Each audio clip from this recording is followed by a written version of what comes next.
अस्सलाम वालेकुम रहमतुल्लाहि व बरकातुहू। असद भाई क्या हाल है, खैरियत से? अच्छा असद भाई, ये जो ना इस वक्त आपको यहाँ पर नज़र तो आ रहा है कि आपकी 3.6 किलोवाट जनरेशन हो रही है, जिसमें से घर में 0.8 इस्तेमाल हो रही है और बाकी सारी जो है वो उससे बैटरी आपकी चार्ज हो रही है। 85% तक आज चार्ज हो चुकी है। उम्मीद है कि मज़ीद 95 तक तकरीबन इंशाल्लाह हो जाएगी। कल इंशाल्लाह पूरी भी हो जाएगी। आज तो लगने में टाइम लग गया ना। ऑपरेशन मोड में जाएंगे ना तो सबसे पहले आ जाता है प्रायोरिटी, चार्जिंग प्रायोरिटी। तो हमने यहाँ पे इसको सेट किया हुआ है सोलर ओनली के ऊपर, सबसे लास्ट वाला ऑप्शन पे।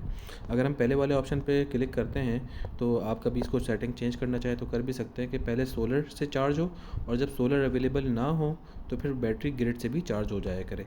अगर ये वाली सेटिंग करना चाहते हैं तो सेटिंग नंबर 1 पे क्लिक कर देंगे, और अगर ये दूसरी वाली पे करते हैं तो सोलर और ग्रिड से at a time simultaneously battery charge हुआ करेगी। तो मैंने दोनों के बजाय तीसरा वाला ऑप्शन सेलेक्ट किया हुआ है। अच्छा, उसके बाद फिर यह है कि बैटरी कितने एम्पियर से चार्ज हो, तो मैंने यहाँ पे 60 एम्पियर रखा हुआ है। इससे ज़्यादा हम बढ़ा के 150 तक लेके जा सकते हैं, लेकिन रिकमेंडेड नहीं है। फ़ास्ट चार्जिंग हो जाएगी, लेकिन फ़ास्ट चार्जिंग के दो नुकसान होते हैं। बैटरी की जो एज होती है ना वो कंप्रोमाइज़ हो जाती है, और दूसरा नुकसान ये होता है कि कभी कभी जो आपके घर के अंदर लोड चाहिए होता है उसमें भी मतलब वो इब्तिदाई तौर पे लोड पूरा नहीं हो रहा होता। अच्छा, बहरहाल इसको आपने नहीं छेड़ना। यूजेज प्रायोरिटी आ जाती है।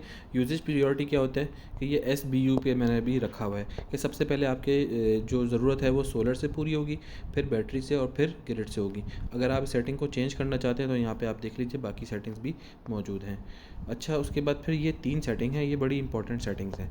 इसके अंदर सबसे पहले है कि बैटरी डिस्चार्ज कट ऑफ, कि बैटरी कितने % पर जाके डिस्चार्ज होना बंद हो जाए, डिस्चार्ज ना हो बल्कि बैटरी कट ऑफ हो जाए। अगर वापडा अवेलेबल है तो वापडा पे शिफ्ट हो जाए, नहीं तो ब्लैकआउट हो जाए।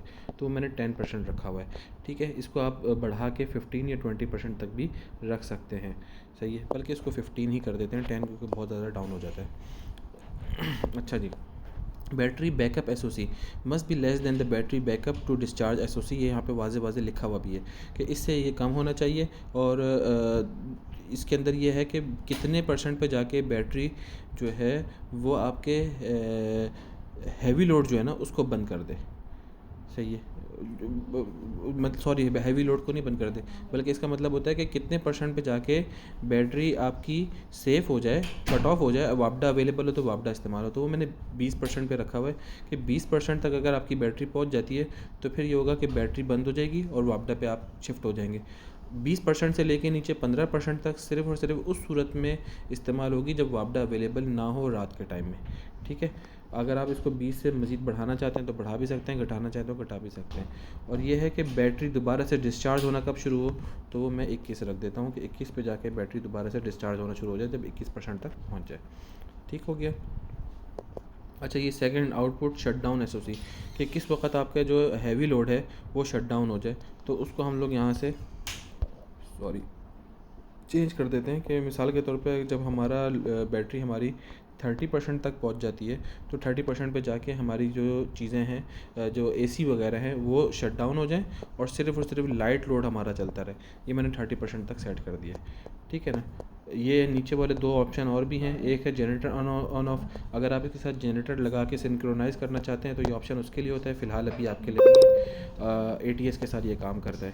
उसके बाद नीचे वाला ऑप्शन है फीडिंग पावर टू ग्रिड। अगर नेट मीटरिंग कराई हो तो नेट मीटरिंग कराने की सूरत में ये यहाँ से ग्रिड को फीडिंग करता रहता है। उसके लिए ये वाला ऑप्शन इनेबल डिसेबल करना होता है, ये वाला ऑप्शन। ठीक है, उसके आगे सिस्टम सेटिंग आ जाती हैं। इसके अंदर आपके छेड़ने वाली कोई चीज़ भी नहीं, बस इसको मैंने खुद अपने तरफ से सेट किया।